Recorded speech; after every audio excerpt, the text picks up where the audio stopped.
Good afternoon, everybody. Hope everyone is having a good weekend, had a good Shabbat, and we're ready for the next Mishnah. We're on the second chapter of Pirkei Avos, Mishnah 15, Tat Vav.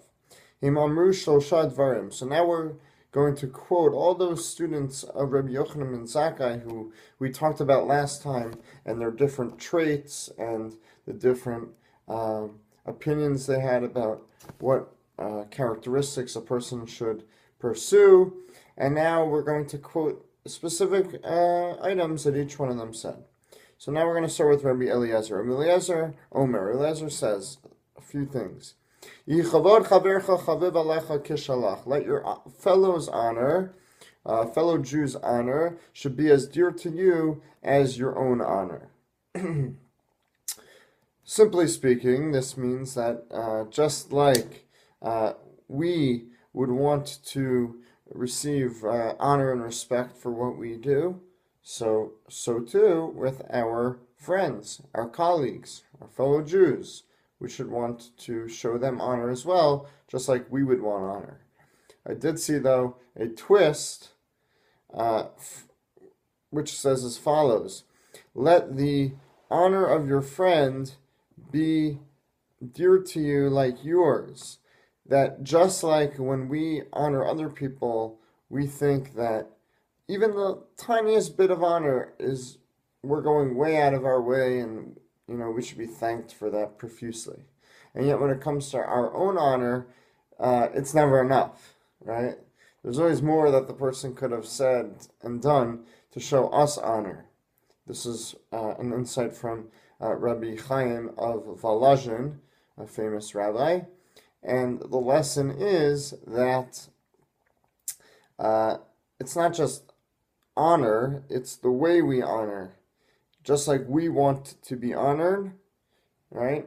And it's never enough, so too we should think that the honoring someone else, it's never enough what we do. We can always do even more to show other people respect and honor due to them.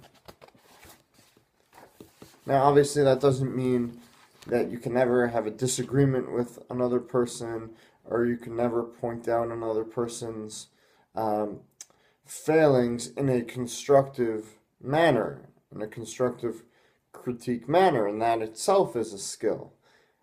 But that's different than honor and respect. That should always be there. Okay, next thing he says is Alti Noach Lichos. Do not anger easily. Anger, as we all know, is unfortunately can creep up on us at times we're not even expecting, and we get very angry. And so the Mishnah is saying, don't get angry too much.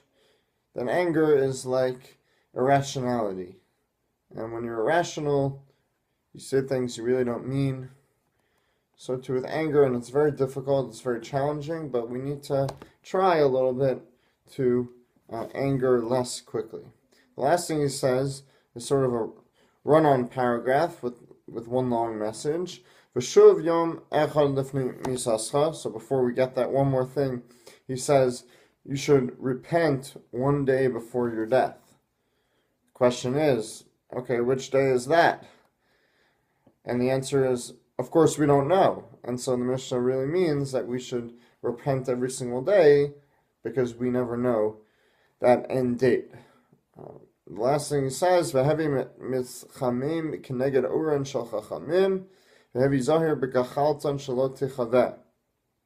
We should warm ourselves by the fire of the sages, the chachamim. We should let ourselves be enlightened by their wisdom and perhaps their critique. But beware of their coals, lest you be burnt.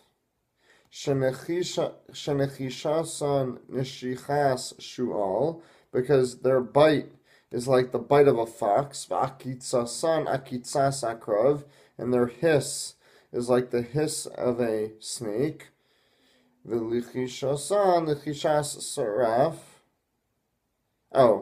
Because there's akrav is a scorpion, so it's a sting of a scorpion, and the hiss of a serpent, l'chishas saraf, chol devreim kagachal eish, and their words are like fiery coals. So what does this mean? That the words of the sages are like fire and stinging like scorpions and a bite of a fox. So what it really means is that, and this time about true sages that dedicate their lives to studying the Torah and Jewish law and Jewish thought, and when they have instructions for us, we need to respectfully take it and listen to it. It doesn't mean that there's never a dispute between, sages of equal caliber. It doesn't mean that, a person can't have their own teacher, right? As long as they're, a qualified individual.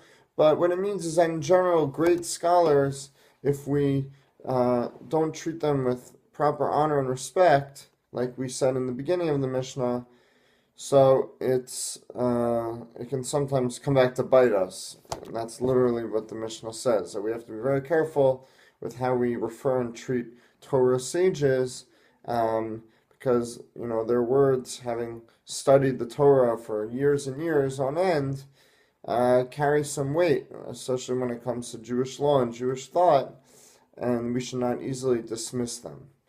And that is today's Mishnah. Thank you for learning with me, and look forward to learning once again very soon. Have a great day.